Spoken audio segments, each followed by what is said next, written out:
Hi, I'm Professor Scott Norman. We're in the Automotive Lab at Plymouth State University in the Department of Automotive Technology, and today we're going to test the AC system, a TXV system, on this 99 Plymouth Prowler. The Plymouth Prowler is a TXV system, and so as you pop the hood and you look over here on the passenger side, you can see that we have the receiver dryer right here on top, and so we have a service port, a high-side service port on the liquid line there on top of the receiver dryer. But if you look right there, we got the compressor, and we also have a service port, a high-side service port on the compressors, on the discharge side of the system.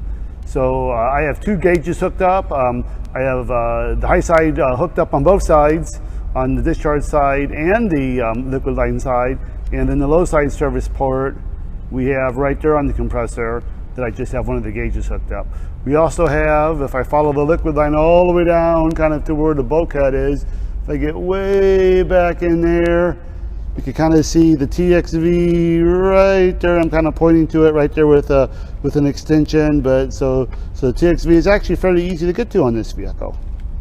So the Prowler's been running for a while now. The engine's fully warmed up. We have the AC on, full code, blowers on high, on recirculation. Right now the top's off. So we can take a look at the AC gauges, so we can see that the low side gauge right here is functional, and then we see the high side gauge. Now this gauge is on the receiver dryer, and then this low side gauge isn't hooked up at all. But this side gauge is set up on the discharge line. So what's nice about the Prowler is that we can see a pressure drop between the discharge line and the liquid line through the condenser to see what it is. So I'm going to turn around to the front of this so I can kind of read the pressures off to you. So if I take a look at it, the low side pressure is around maybe 25. High side pressure is on the liquid line is about 170, and the pressure at the compressor on the discharge line is at 200. So we're looking about maybe a 25 psi drop right now through the condenser, which is fairly normal on this vehicle. So if you have a pressure transducer on the liquid line and your service port is on the discharge line, or your service port is on the discharge line and the pressure transducer is on the liquid line, it's nice to be able to see that pressure drop through the condenser to see if there is any restrictions. And again, 25 psi drop, it's fairly normal. There's nothing wrong with this vehicle, so this is kind of what I expect.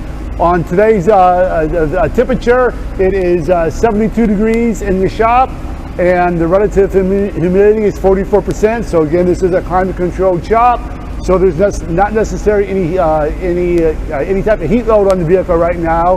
The vehicle is blowing really nice cold air, around 35 degrees, 37 degrees, so very, very cold. So again, this is testing a perfectly normal system to kind of see what is going on. Now what we're going to do next is that we're going to turn the AC system off, and we're going to look and see how long the system takes to equalize, because we can look at the equalization pressure and to determine if there's a restriction or if maybe the TXV is not opening or closing the proper way. So we're going to turn off the system, we're going to watch, and then we're going to see what it does.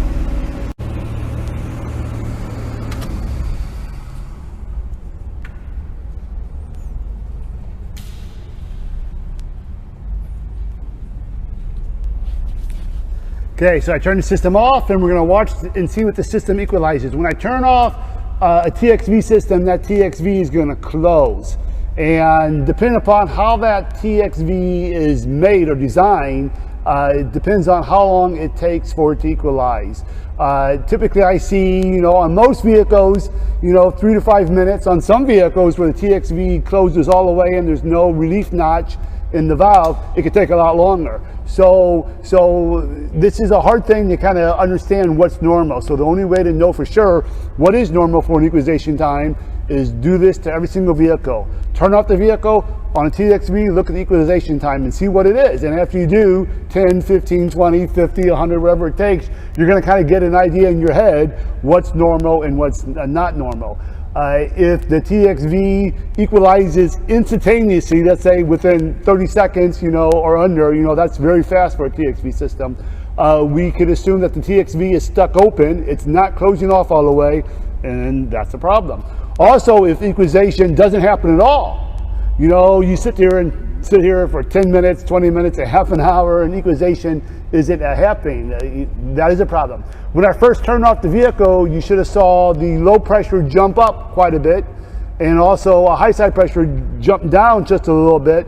And then again, that was showing you that the TXV was open. And then as I shut off the system and the TXV closed, then it's starting to equalize very slowly. And so I'm gonna turn around to the front to see kind of these gauge readings to see how we're doing on it. I also have my stopwatch going, so I like to do that so I can keep track of the time and see how long it takes for this to equalize. So right now we're roughly around 2 minutes of equalization time. We're gonna come around to the front and take a look at this.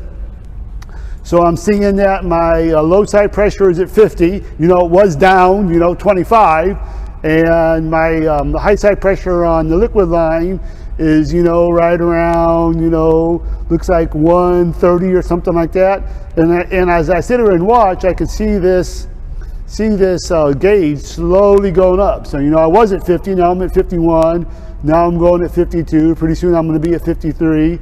You know, and then my high side gauge is, you know, on the liquid side, getting down to about 125. And so again, this is slowly equalizing through that TXV system again. And if there's a restriction anywhere in the system, we're not going to see this happen.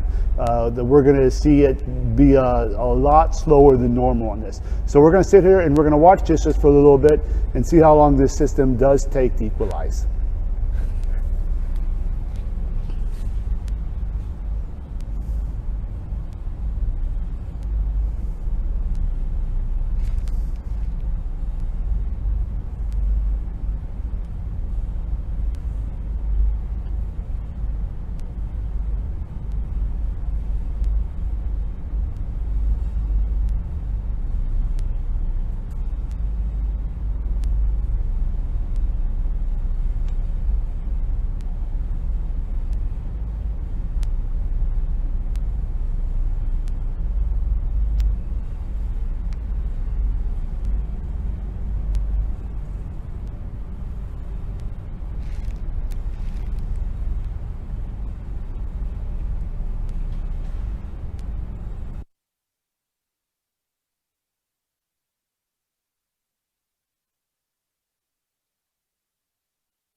Okay, so far this has been 5 minutes and 45 seconds, so we're going on about 6 minutes right now. And so, you know, obviously a technician just isn't going to sit around and watch this. They're going to be doing other stuff while they're turning this off. So, you know, it's something that you just kind of glance at every once in a while. They're putting their tools away, they're cleaning off the steering wheel, you know, they're taking all the plastic off the seats, whatever they're doing to finalize their repair. But anyway, if I take a look at the gauge readings, come around and take a look at the front on it. So it looks like my low side is at 70 and my high side is at, I don't know, 80. So again, this is almost equalized out all the way. And so we're looking at about 6 minutes, which I would consider fairly normal on this type of TXV system. Again, if it was a minute, I would be concerned. That's too fast. You know, the system is not closing. The TXV is stuck open.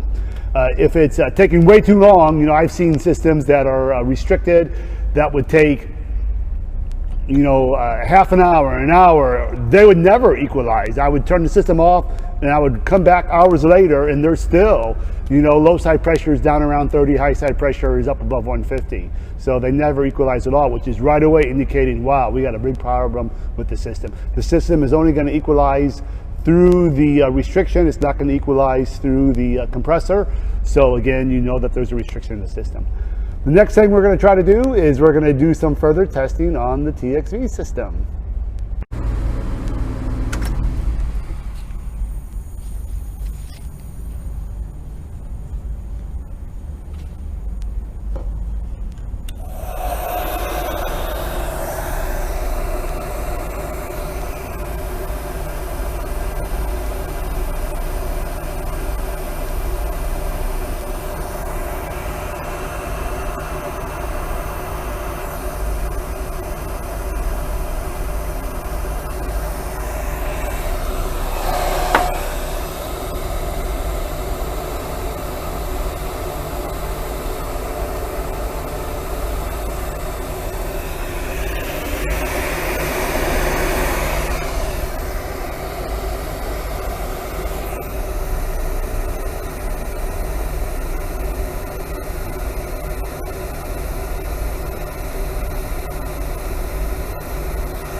So what I did is I turned the system off again. I started my stopwatch and taking a look at equalization time, but this time I tried to apply heat to the power dome. So when you apply something like a supercoat substance to the power dome of the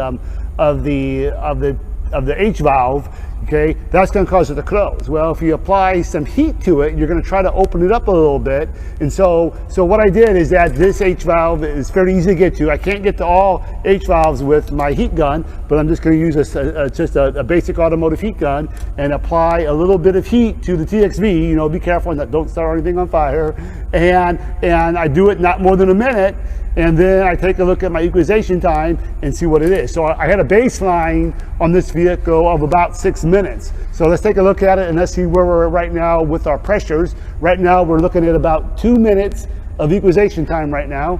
If I take a look at right now, I'm at 75 PSI on the low side and 75 on the high side. So I'm gonna stop my stopwatch, and you know, that was under 2.5 minutes, you know, maybe it was 2 minutes. I wasn't watching. We could look at the video and we could play back exactly when it was. Maybe it was 2 minutes and I was just talking too much like I do in my classes.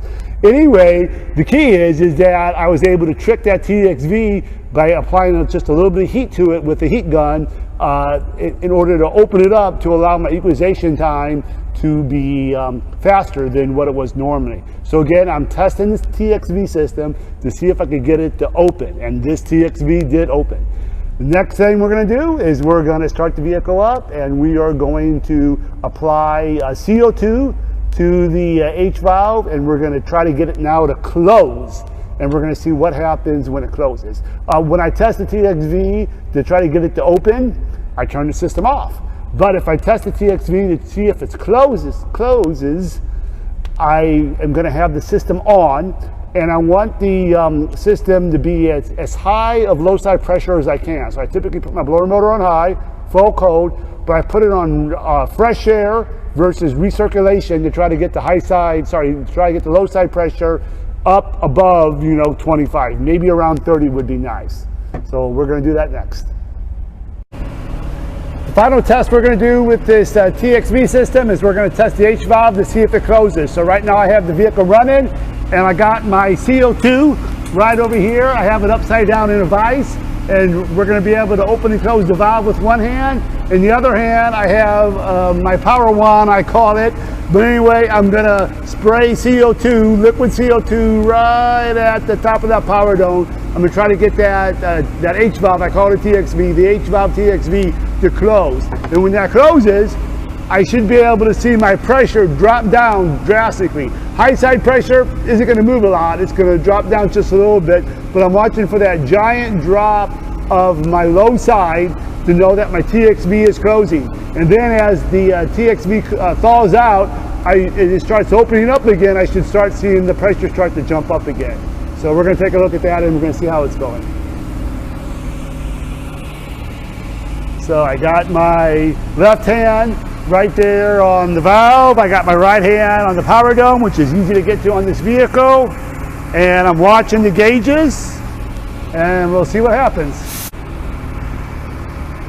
You can see your H valve right here on the passenger side, and so there's your H valve right there, and your power dome is right there. And so here's my wand, and I'm going to put the CO2, spray it right on there.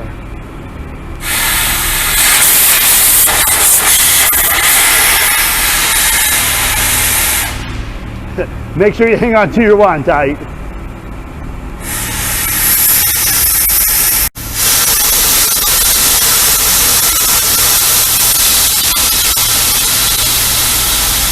Okay, so we can take a look at that reading, and it looks like it dropped all the way down to 0. So I can see that it dropped down to 0, and now it's starting to go back up.